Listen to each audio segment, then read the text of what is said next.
झटपट अशी आपली भोगीची भाजी तिळाची बाजरीची भाकरी तयार आहे। तर पहा किती सुरेख झाली आहे। नक्की लाईक करा, शेअर करा आणि सबस्क्राइब करा आपल्या रेसिपीला। पहा किती सुरेख झाली आहे भोगीची भाजी। मी कोमल तुमच्या सगळ्यांचं कोमल नांगणे पाटील या YouTube चॅनल मध्ये खूप खूप स्वागत करते। तर आज आपण एका भोगीची भाजी बनवणार आहोत। याच्या आधी मी भोगीच्या भाजीसाठी भाजीबरोबर खाली जाणारी बाजरीची भाकरी तीळ लावून कशी करायची ह्याचा व्हिडिओ केला आहे। त्याच्या आधी तिळाच्या लाडूचा पण व्हिडिओ केला आहे। त्यांची दोन्हीची लिंक मी डिस्क्रिप्शन बॉक्स मध्ये देईल आणि किंवा व्हिडिओच्या शेवटी सुद्धा तुम्हाला पाहायला भेटतील या दोन्ही रेसिपी। तर आज आपण भोगीची भाजी करतोय। तर माझ्या घरी 3 पद्धतीने भोगीची भाजी केली जाते, म्हणजे तिन्ही पद्धत एक साथ नाही केली जात, पण ज्या गोष्टी जसे अवेलेबल असतील तशा। तर माझ्या घरी शक्यतो आज आपण जी रेसिपी पाहतोय फक्त फळभाजी वापरून भोगीची भाजी ती करणार आहोत आणि ती एक केली जाते। त्याच्यानंतर माझ्या घरी पालेभाज्या वापरून त्याच्यात फळभाज्या मिक्स करून भाजी केली जाते भोगीची, ती एक केली जाते। ती मी पुढच्या भोगीला आपल्याला नक्की दाखवेल। आणि त्याच्यानंतरून माझ्या घरी हरभऱ्याच्या भाजीची, वाळलेली हरभऱ्याची भाजी, ओली नाही वाळलेली हरभऱ्याची भाजी वापरून जो गरगटा केला जातो त्याच्यात फळभाज्या मिक्स करून भोगीची भाजी केली जाते। आणि विशेष म्हणजे या तिन्ही भाज्यांची चव ही वेगवेगळी लागते आणि खूप अप्रतिम लागते। विशेषतः जेव्हा तुम्ही पालेभाज्या करून फळभाज्या ऍड केलेल्या असतात ती भाजी जर केली तर त्याची चव अप्रतिम असते, खूप खूप भारी असते। तर आज आपण फळभाजी वापरून फक्त फळभाजी वापरून भोगीची भाजी करणार आहोत। चला तर मग रेसिपीला सुरुवात करूया। भोगीची भाजी करण्यासाठी आपल्याला कोणत्या कोणत्या भाज्या लागणार आहेत। तर इथं मी पावटा घेतलाय, त्याच्यानंतर श्रावणी घेवडा घेतलाय, शेंगदाणे घेतलेत, वांगी घेतलेत, 2 वांगी घेतलेत। इथं मी मोठी बोरं घेतलेत, ती मी कापून वापरणार आहे परत। जर तुमच्याकडे छोटी बोरं अवेलेबल असतील तर छोटी बोरं घेतली तरी चालतील। हरभरा घेतलाय, त्याच्यानंतर गाजर घेतलंय। ह्याच्या व्यतिरिक्त आणखी भाज्या तुम्ही ऍड करू शकतात। इव्हन आमच्याकडे जी भाजी केली जाते त्याच्यात पालेभाज्या ऍड केल्या जातात। जसे इळामोशाला भाज्या गरगट्याची भाजी केली जाते त्यात ह्या म्हणजे पालेभाज्यात फळभाज्या ऍड करून आमची तर खरं तर भाजी केली जाते। चला तर मग मसाले पाहूया कोणते कोणते पाहिजे ते। मसाले कोणते कोणते लागणार आहेत तर मसाले आपल्याला इथे मी खोबऱ्याचं आणि लसणाचं पेस्ट करून घेतली आहे। खोबरं आणि लसूण फक्त एवढंच आहे, एक थोडंसं खोबऱ्याचा तुकडा आणि 4 लसणाचे पाकळ्या एवढंच ते आहे, अद्रक नाही याच्यात।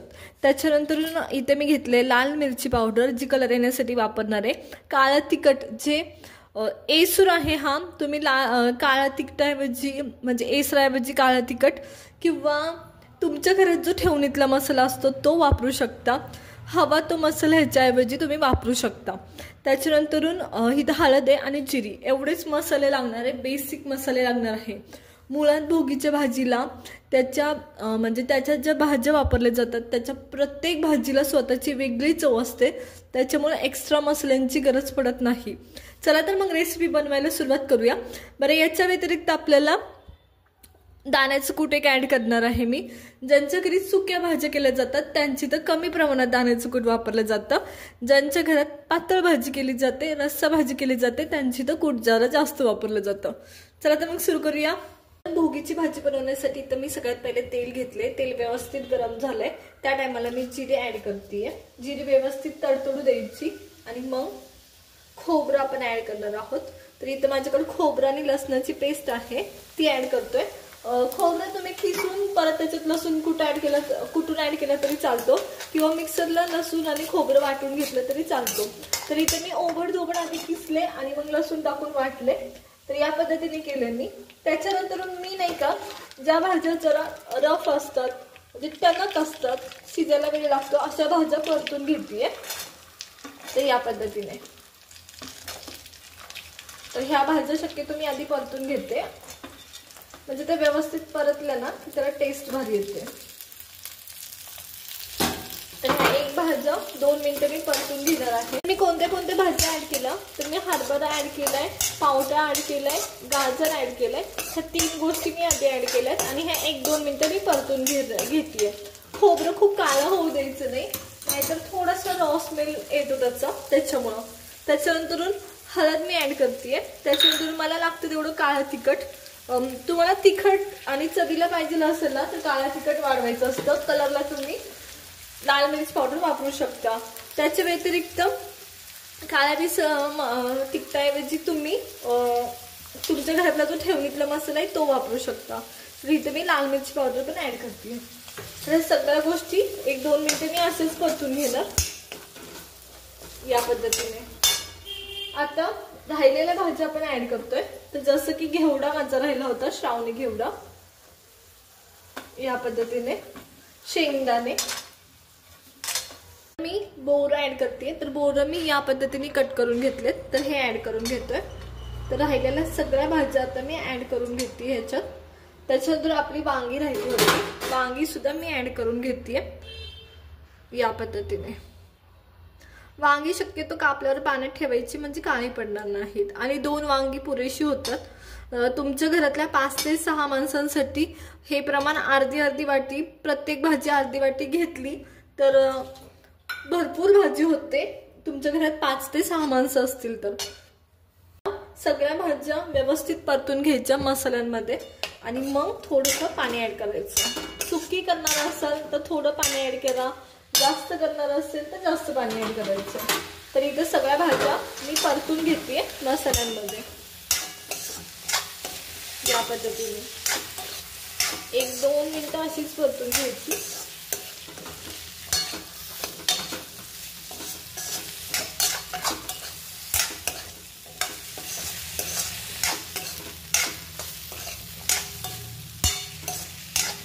अर्धा वाटी प्रमाण तुम्ही जर घेतलं आणि सुकी भाजी करणार असाल तर ते 3 ते 4 माणसांनी इनफ होते. सगळ्या भाज्या घेतल्यावर मी दाखवलं अर्धा वाटी. आणि तुम्ही जर रस्सा भाजी करणार असाल तर 5 ते 6 माणसांना इनफ होते. तर या पद्धतीने मिक्स करून घ्यायचं. 1-2 मिनिटं चांगल्या परतल्या गेल्यात. त्या टायमाला मी ह्याच्यात गरम पाणी टाकते. ॲटलिस्ट कोमट तरी असावं. पाणी जर तुमचं कोमट नसेल ना तर त्या भाजीची चव बिघडते, विशेषतः जेव्हा तुम्ही काळा मसाला किंवा एसूर वापरता त्या टायमाला. तर हे व्यवस्थित पाणी ऍड करायचं. आता तुम्हाला ज्या पद्धतीने, ज्या थिकनेस म्हणजे किंवा रस्सा हवी आहे, पातळ हवी आहे, घट्ट हवे, त्यानुसार तुम्ही पाणी ऍड करायचं आहे. तर लक्षात घ्या, तुम्हाला ज्या पद्धतीने हवी आहे त्या पद्धतीने तुम्ही पाणी ऍड करायचे, म्हणजे तुम्हाला हवी तशी ती भाजी होईल. तर हे व्यवस्थित मिक्स करून घ्यायचं. मला हवं वाटते, मला आणखी थोडंसं पाणी हवं वाटते, गरज वाटते पाण्याची, त्याच्यामुळे मी आणखी थोडंसं पाणी ऍड केलंय. टोटल मी याच्यात 1.5 ग्लास पाणी ऍड केलंय. तर एवढं पाणी इनफ आहे. पाणी ऍड केल्यानंतर आपण चवीनुसार मीठ ऍड करतोय. आता एक उकळी आणायची व्यवस्थित छान अशी आणि गॅस बारीक करायचा आणि भाजी व्यवस्थित बारीक गॅसवर शिजवून घ्यायची. तुमच्या घरात जर चूल असेल आणि तुम्ही ही भाजी जर चुलीवर केली ना तर त्याची चव अप्रतिम लागते. कारण ह्या भाज्यांमध्ये खूप साऱ्या भाज्या असतात, त्याची प्रत्येकाची वेगवेगळी चव असते आणि प्रत्येकाची चव मिक्स झाली ना खूप छान भाजी लागते. आणि ती गोष्ट फक्त चुलीवर होते. गॅसवर इन्स्टंट गोष्टी होतात, त्याच्यामुळं नक्की ट्राय करा. जर चूल असेल घरात खूप छान फ्लेवर येतो, एक प्रत्येक भाजीची चव जाणवते. आणि तुम्हाला जर तुम्ही चुलीवर ही भाजी केली तर. भाजीला एक उकळी आले आणि इथं माझ्याकडे दाण्याचं कुटे, ह्याला तेल सुटलंय म्हणून हे असं दिसतंय घट्ट. तर हे काय करायचं, आपण ह्याच्यात टाकणार आहोत. तर तुम्हाला हवं त्यानुसार, त्या थिकनेसनुसार टाका. तर मी 2 चमचे दाण्याचं कूट टाकलंय. आता जेव्हा दाण्याचं कुटाला तेल सुटतं ना तर हे फोडणं महत्वाचं असतं, नाहीतर भाजी शिजली तरी ते फुटत नाही. त्याच्यामुळं हे व्यवस्थित मॅश करून घ्यायचं, जेणेकरून एकजीव झालं पाहिजे या पद्धतीने. तर मी दाण्याचं कूट पूर्ण फोडलंय. आणि जेव्हा तुम्ही शेंगा व्यवस्थित बारीक गॅसवर भाजता ना तर असं तेल सुटतं कुटा म्हणजे शेंगदाण्यांना. चला तर मग हे होऊ देऊया. आता एकदम बारीक गॅस करायचा. तुम्हाला गरज वाटली तर झाकून शिजवा भाजी, प्लेट झाकून. मी शक्यतो भाज्या प्लेट झाकून शिजवत नाही, मला ते नाही आवडत. आणि गरज वाटली, एखादा मसाला ऍड करूच वाटला खूपच तर घरकुल मसाला ऍड करा. मी घरकुल मसाल्याचं प्रमोशन करत नाही, पण अप्रतिम टेस्ट येते घरकुल मसाल्यांनी. तर त्याच्यामुळं नक्की टाका. जर गरज वाटली, खूपच आवश्यकता वाटली की एखादा मसाला टाकाव, तसं तर बिलकुल काही गरज नाही, कारण भाज्यांनाच त्याची चव अप्रतिम असते. आपली भोगीची भाजी तयार आहे. एकदम व्यवस्थित शिजली आहे, ना खूप पातळ ना खूप घट्ट, म्हणजे सुकी अशी केली आहे मी. तर एक विशिष्ट थिकनेस त्याला ठेवलाय, जेणेकरून ती भाजी भाकरी सोबत खाता येईल, कोरडी वाटणार नाही. तर चला आता भाजी आपण काढून घेऊया ताटामध्ये. आता आपण भाजी काढून घेतोय. तर मी इथं दाखवते तुम्हाला कशी झाली आहे. तर या पद्धतीने. तर पहा, सगळ्या भाज्या व्यवस्थित शिजलेल्या आहे, व्यवस्थित त्या भाजीला थिकनेस आहे. आणि तर मी तुम्हाला दाखवते या पद्धतीने. खूप पातळ नाही केलेली मी, बरोबर योग्य त्या पद्धतीने केली आहे, जेणेकरून ती भाकरी सोबत खाता यावी, कोरडी कोरडी खूप वाटू नये. तर इथं मी सर्व भाजी अशीच काढून घेते. इथं मी भोगीची भाजी पूर्ण काढून घेतली आहे. त्याच्यासोबत इथं माझ्याकडं ही गरमागरम बाजरीची भाकर आहे. तर या पद्धतीने तर भाजते खूप यासह. आणि त्याचबरोबर तिळाचा लाडू, त्याच्यानंतर तिळगुळ. ही आपली भोगीची थाळी तयार आहे. तर मी तुम्हाला भाकरी पण दाखवते. खूप गरम आहे त्याच्यामुळे मी खोलली नाही.